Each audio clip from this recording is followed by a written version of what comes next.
Reclaiming Timeless Ways.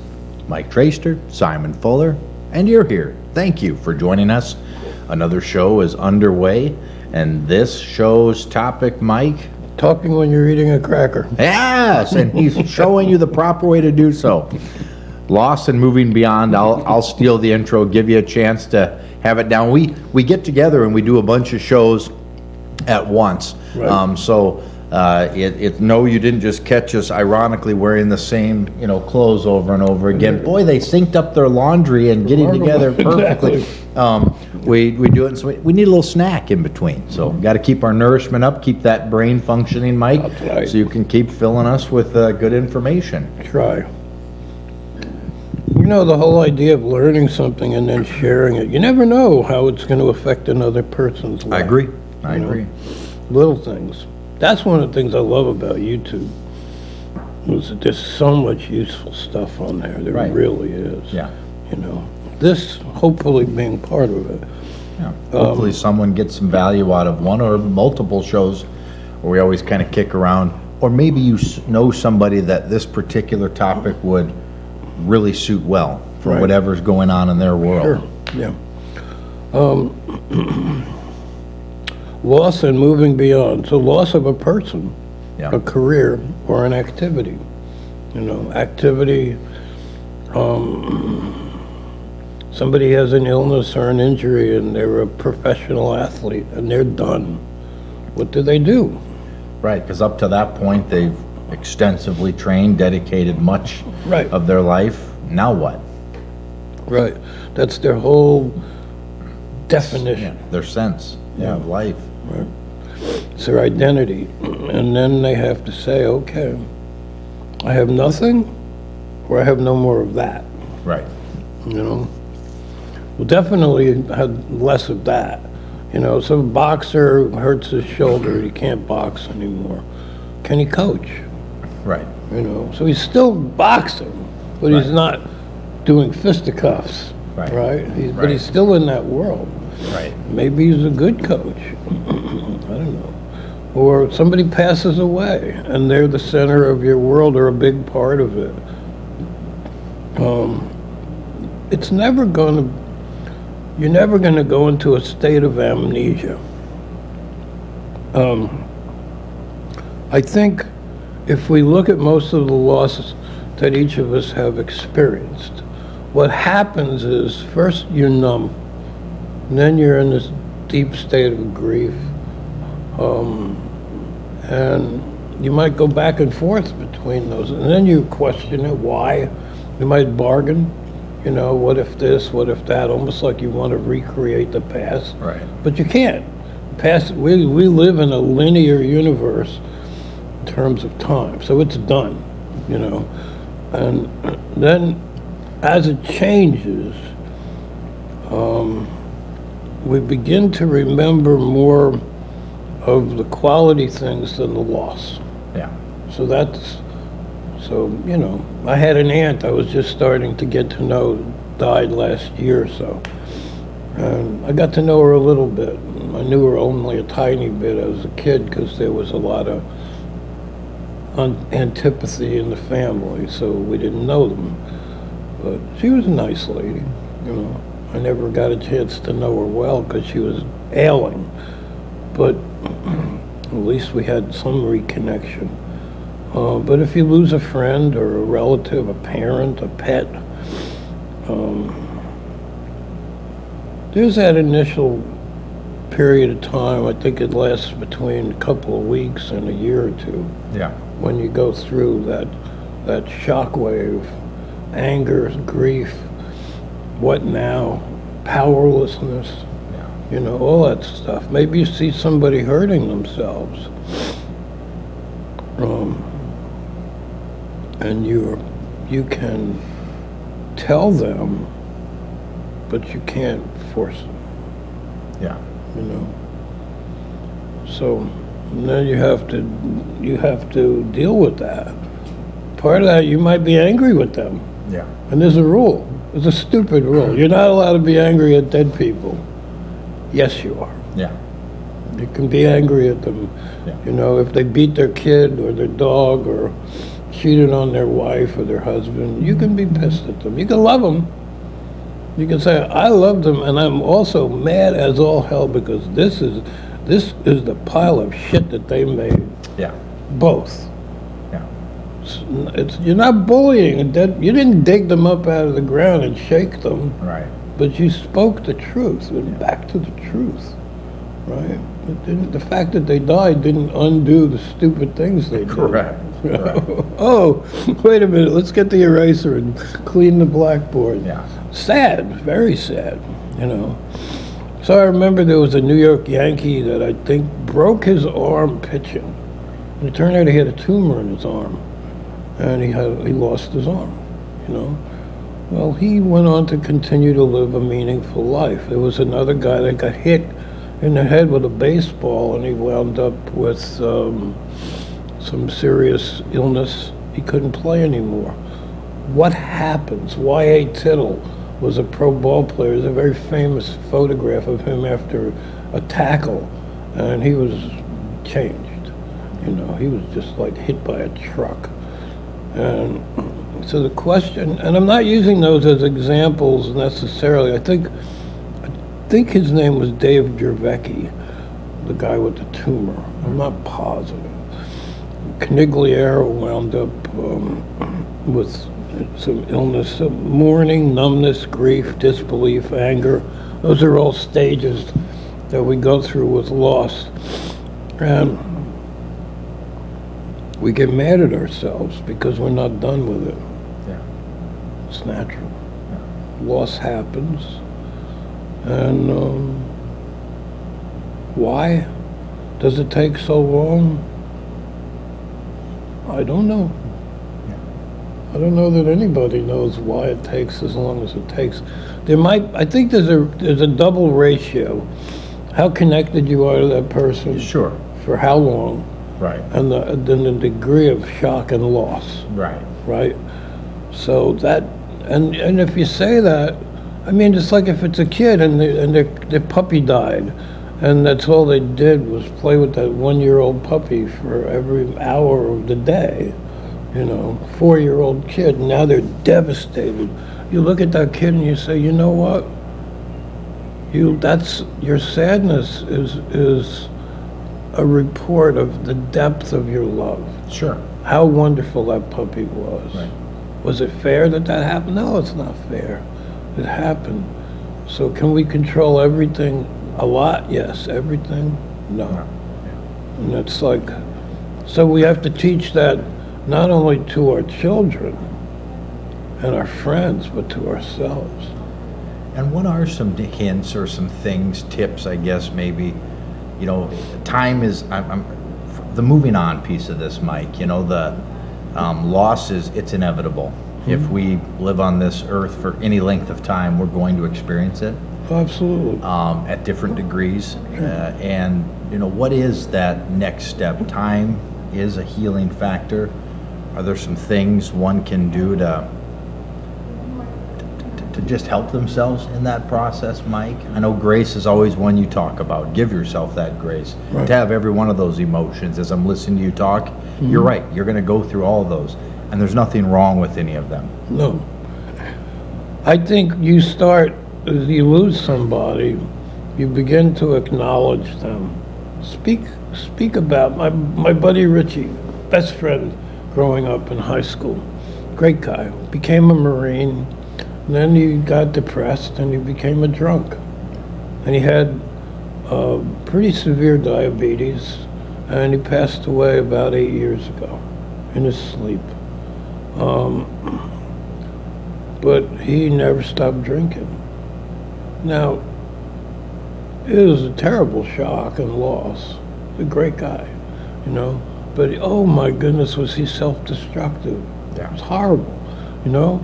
And that's very sad. But I remember he had a great sense of humor. He loved hockey and sports. He was no good at them, but he loved them. It's useless, you know. But he had a good sense of humor. He was funny. He was a true friend.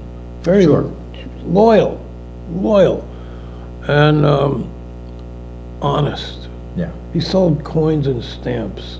And oh boy, you could just watch him just get like an angry bear talking about ethics and how he saw people in that industry cheat people. And how he would never do that. He would always try to steer people the right way Sure, so they weren't ever going to get burned. sure.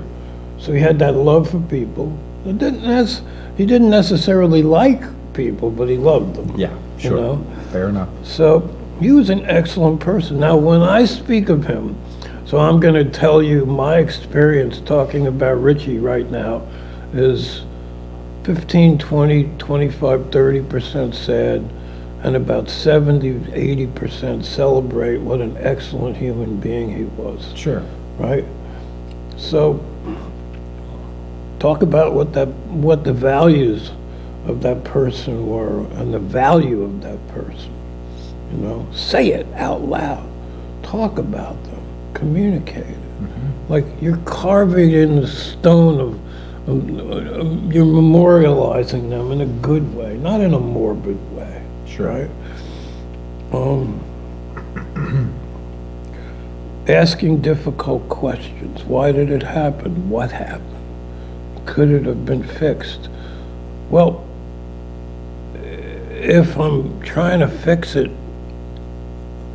there's magical thinking trying to fix it. Like in my child brain, I want to go back and bring them back to life. That's not going to happen. Sure. Because back what we were saying earlier, linear time, Right.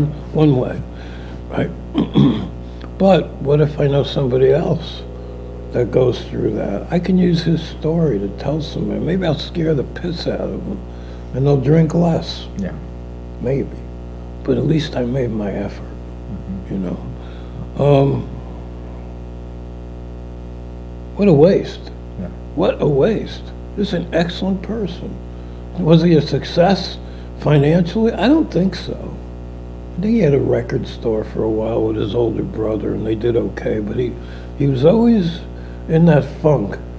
And I think he gravitated towards women that just used him up and threw him away like trash, you know, and I think that had a devastating effect on him. When he went in the Marines, he didn't go to combat, so I don't think he was depressed from that. I think it was his family and personal relationships. Sure. And you look at people and you know, we try to teach them that they can change who they choose in their life, or don't go working for somebody that's a thief, because if they've got a record as being a thief, they're going to steal from you too. Yeah. You know, that kind of thing. That kind of thing.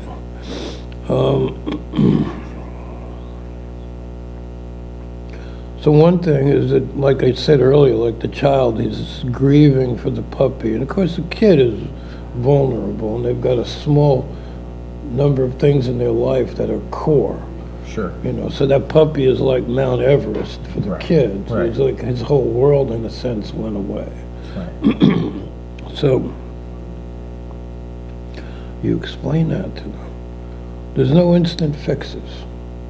So if you have an instant fix, you're conning yourself, or somebody is conning you, and it's going to come back and crawl back out of the can and bother you more, because it doesn't work that way. It Sure. takes time.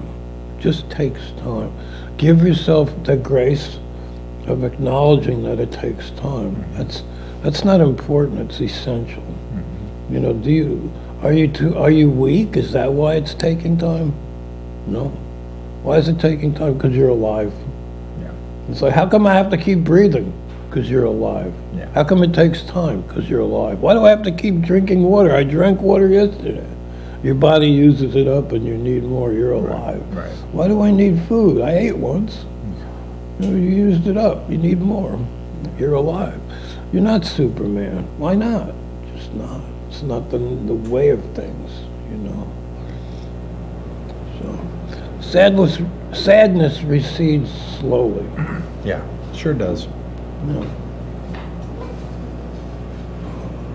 I lost my dog almost 10 months to the day. Now, this is interesting because I've observed it in myself, maybe for the first time in my life. 10 months feels like 2 weeks. or like a day. It's like, what happened? I have no idea. It hit me like somebody dropped Walmart on me.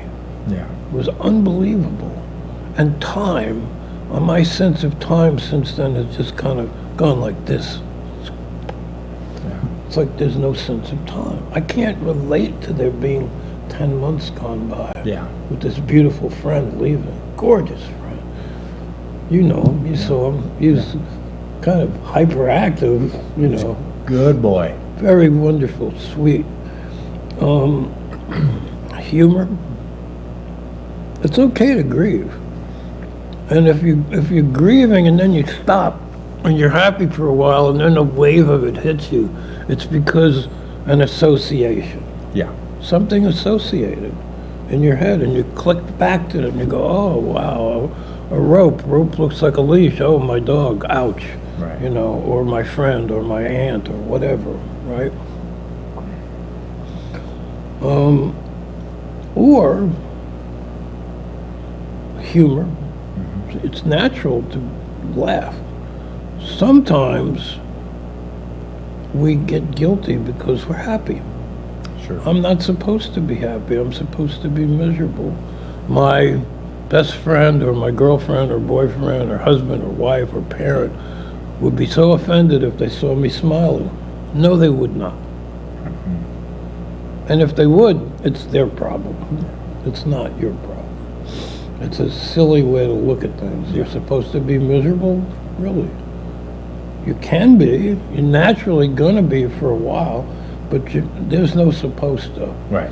And your process, the time that it takes you to process it, unless you're on stage performing to rope everybody in for like a narcissist for permanent attention, your process is your process. Yeah. Is it going to take a month or a year and a half? I don't know. I don't have to know, and neither do you. But you do know that the joyous memories are increasing and the misery is decreasing. Right. Very slowly. You know. So the question is, if I have a 1-gallon container and every 10 seconds I reduce it by 1 drop, will it always be full? No. No. My grief is reducing, Right. clearly, you know. So like every 30 drops is a tablespoon, Right. How many was it 3 tablespoons to an ounce? So it's kind of going very, very, very, very slowly down. And then the joyous memories are Right. increasing. What is joy? There's a question, right? If you think about us in terms of just pure survival, I'm not sure that that's like a Darwinian answer. Like I eat because I'm hungry, right? You take a leak because your bladder is full, right? What is joy? You know, that's a spiritual question. Yeah. It's a gift. Yeah. You were given the capacity to laugh, to amuse one another, for me to tell you something that's so stupid that it's funny, Yeah. right? To see something and go, oh, wow, look at that. You know, that's joy. That's a gift from the Creator, from God. Why did He do that? Because He knew it would enrich us. And we were created in love, you know? So when you look at a calm pond, and there's something about the water that's peaceful, right? That makes you feel serenity. Where is that from? That's joy. So, if you want to remember somebody, remember what they loved. Sure. And don't twist it into a misery. Right, well, they're gone now, so they can't love it anymore. Just dwell on what they loved, you know. My father, who was difficult to get along with, to put it mildly, very mildly. He was an ornery guy, very charming and ornery. He loved photography, and he loved our lab, and he loved his vehicles. He loved selling. He loved his house. He loved his customers, you know. So that's a big list, Yeah. you know. So even in his most sandpaper state, right, like rough sandpaper, he still had all these things that he loved. So when I remember him, am I remembering only that he could be an asshole and a bully? Or do I also think, well, what were the things that were blessings in his life? What gave him serenity and joy? Yeah. You know, where'd that come from? It came from our Maker, from God. How come? Because he made us in love. Yeah. So that's important to remember for everyone, you know. My grandfather used to love to fix things. His neighbors in this huge apartment building, they bought him a T-shirt that said, "Mr. Fix-It," because he was so good at fixing things. Why and how are we unique? Well, that's kind of like the same question about joy. You know, we were made to be unique. That's a gift from our Maker, you know, which is, it's like if you don't believe in God, there is some significant evidence of wondering. And then you can ask this question: are you there? Can you give me a little hint every now and then? Can you show me something? Or am I looking all around and seeing it? Right. Is creation too organized for you to not be there? Right. Is creation its own testimony to your being there?